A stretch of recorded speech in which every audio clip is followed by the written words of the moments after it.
बात है 50 साल राज करेंगे, बिल्कुल राज करेंगे। 50 के 70 साल राज करेंगे बीजेपी वाले। किस तरह से? क्योंकि जो धन इन्होंने विदेशों से और जो हमारे देश का लूटा है इन्होंने, ये उससे राज करेंगे। ये सत्ता से राज नहीं करेंगे। जो भारत की जड़ें इन्होंने कमजोर कर दी हैं, खोखला कर दिया है, उस धन से ये राज करेंगे। आपको लगता है ये राज करेंगे? अरे ये राज तो अपने घर पे नहीं कर सका जो आदमी, वो मुल्क में राज करने की बात कर। इनको देख के ईस्ट इंडिया कंपनी की याद आती है। एक वो अंग्रेज थे जो भारत को लूट के ले गए, और एक ये अडानी अंबानी है जो हिंदुस्तान में पैदा हुए और हिंदुस्तान भी खोखला करने का काम कर रहे हैं। सोचना चाहिए, रतन टाटा से कुछ सीखना चाहिए कि किस प्रकार से रतन टाटा ने देश को करोड़ों रुपए की संपत्ति अपनी दान करके आज एक मिसाल साबित करी है। और एक तरफ ये अडानी अंबानी है जो गरीबों के घर के चूल्हे भी लूटने के लिए उतारू हो चुकी है। सिलेंडरों की बात करते थे मोदी सरकार, लोगों ने सिलेंडर काट के उसके अंदर लकड़े भर के दोबारा चूल्हा फूकने के लिए उतारू हो गए। हमें तो इनको देख के ईस्ट इंडिया कंपनी की याद आती है। एक वो अंग्रेज थे जो भारत को लूट के ले गए, और एक ये अडानी अंबानी है जो हिंदुस्तान में पैदा हुए और हिंदुस्तान भी खोखला करने का काम कर रहे हैं। और सबसे बड़ी बात यह कि देश की सरकारें इनकी मदद कर रही हैं। अडानी को पॉपुलर बनाने में, अडानी की विश्व में टूटी बोले, उसको विश्व के अंदर प्रोजेक्ट दिलवाने में सबसे बड़ा काम अगर कोई कर रहा है तो वो हमारी मोदी सरकार कर रही है। अपने प्लेनों के अंदर घुमाती है मोदी सरकार अडानी को। सोचने की बात है, क्या ये व्यापारियों की सरकार है या आम आदमी की सरकार है? आज ये उसके खिलाफ प्रदर्शन है। अडानी से सवाल है हमारा, अंबानी से सवाल है हमारा, क्या भारत को लूटने के लिए आए हो?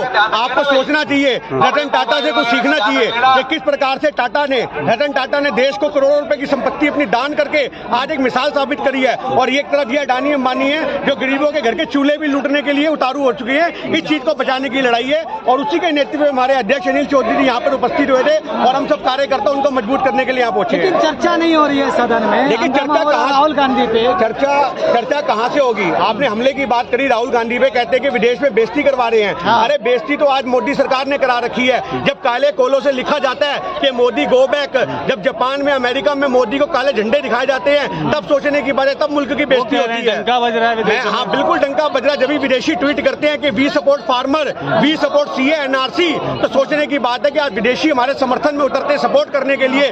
जब हमारे देश की तूती खराब होती है, जब हमारे देश का एक सही मायने में भाईचारा खराब होता है। आज हमारे देश को अगर कोई चला सकता है तो वो कांग्रेस चला सकती है। मोदी सरकार सिर्फ देश को लूटने के लिए आई है, क्योंकि इनका ये बहुत सपना है। ये मानते हैं कि हमारे देश को अगर कोई लूट सकता है, देश को खाली कर सकता है, तो वो सिर्फ और सिर्फ बीजेपी की सरकार है। ये बहुत अच्छे से जानते हैं कि अगर ये हटे तो 50 साल तक इनको मौका नहीं मिलना।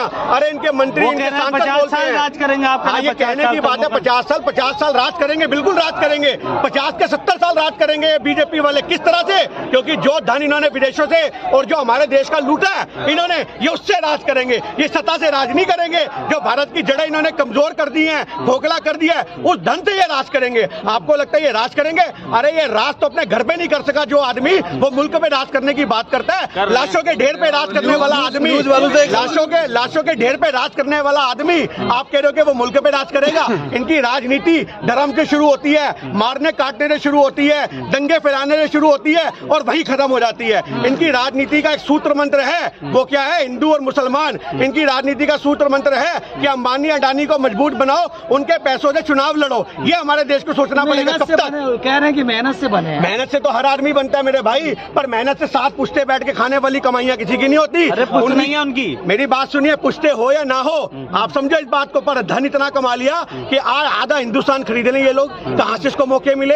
एक आम आदमी प्रोजेक्ट बनाता है अपना कि मैं टेंडर लूंगा, मैं टेंडर पास करूंगा, पर वो टेंडर मार्केट में आते ही नहीं है। उससे पहले अडानी की गोद में लटका दिए जाते हैं, अंबानी के गले में लटका दिए जाते हैं। ये सोचने की बात है, जब तक हमारे देश के अंदर बीजेपी पूंजीपतियों की सरकार बनके अपने आप को दिखाएगी, तब तक एक आम आदमी के घर में चूल्हा भी नहीं जलेगा। आप सिलेंडरों की बात करते थे मोदी सरकार, लोगों ने सिलेंडर काट के उसके अंदर लकड़े भर के दोबारा चूल्हा फूकने के लिए उतारू हो गए। वो दिन दूर नहीं है जब मोदी जी आएंगे और 8 बजे भाषण देंगे कि रोटी चूल्हे पे बनाने का स्वाद ही कुछ और होता है। हमने जिंदगी पर चूल्हे पे बनाई है। हम भारत के सभी लोगों से आग्रह करते हैं कि लकड़ियां जलाओ, चूल्हा फूको, और फूक मार मार के आत्मा फट जाए, फेफड़े सड़ जाए, पर चूल्हा फूको। ये आज एलपीजी का सिलेंडर, अरे मजाक हो गया। जब दिमाग में आता है 50 रुपए बढ़ा दो, जब दिल में आया 100 रुपए बढ़ा दो, जब मूड में आए 50 रुपए बढ़ा दो। अरे इन पुलिस वाले यहाँ खड़े, इनसे पूछो तुम्हारी तनख्वाह बढ़ी क्या? ये पुलिस वाले कहेंगे हमारी तनख्वाह नहीं मिलती। और आज सही मायने में हमारे कितने खुद घर के लोग पुलिस में है, फौज में है, आज वो कहते हैं हमें अच्छा शासन नहीं मिलता, अच्छा खाने को नहीं मिलता। आज अरे फौजियों को इन्होंने थैला उठाने वाला बना दिया। आप जाकर के देखो, सब्जियां लाते हैं हमारे देश के फौजी, बड़े बड़े अफसरों की गुलामियां करते हैं। ये हमारे देश की हुकूमत है जिसके के खिलाफ आज सही मायने में आज सारे के सारे फौजियों को, पुलिस वालों को दोबारा इकट्ठा होना पड़ेगा। अगर उन्होंने देश की एक भागदौड़ संभाल रखी कि हम देश बचाएंगे, और वो किसान आंदोलन में देखने को मिला था 300 से ज्यादा फौजियों ने एकदम से रिजाइन दिया था क्योंकि वो किसान के बेटे थे। तो आज सही मायने में देश को एकजुट बनाने में प्रशासन को भी सहयोग करना पड़ेगा। आप समझो, इस बात से मेरा मतलब ये है, जब तक देश के जवान, जब तक देश का प्रशासन सड़कों पे नहीं उतरेगा, जो फिल्मों में देखते हैं ना हम कि वर्दी उतार करके पुलिस वाले भी आग्रह करते हैं चलो देश बचाओ, आज वही हम पुलिस वालों से भी लेकिन आप भड़का रहे, इसका मतलब हम भड़का नहीं रहे, हम सच्चाई दिखा रहे हैं। आप इनसे पूछो, इनके घरों में चूल्हे जल रहे हैं, इनकी तनख्वाहें टाइम पे आ रही हैं, ये आपको बताएंगे कि भैया हम वर्दी में कुछ बोल नहीं सकते, हमारी मजबूरी है। जो 2-2 महीने में सैलरी आती है वो भी आनी बंद हो जाएगी।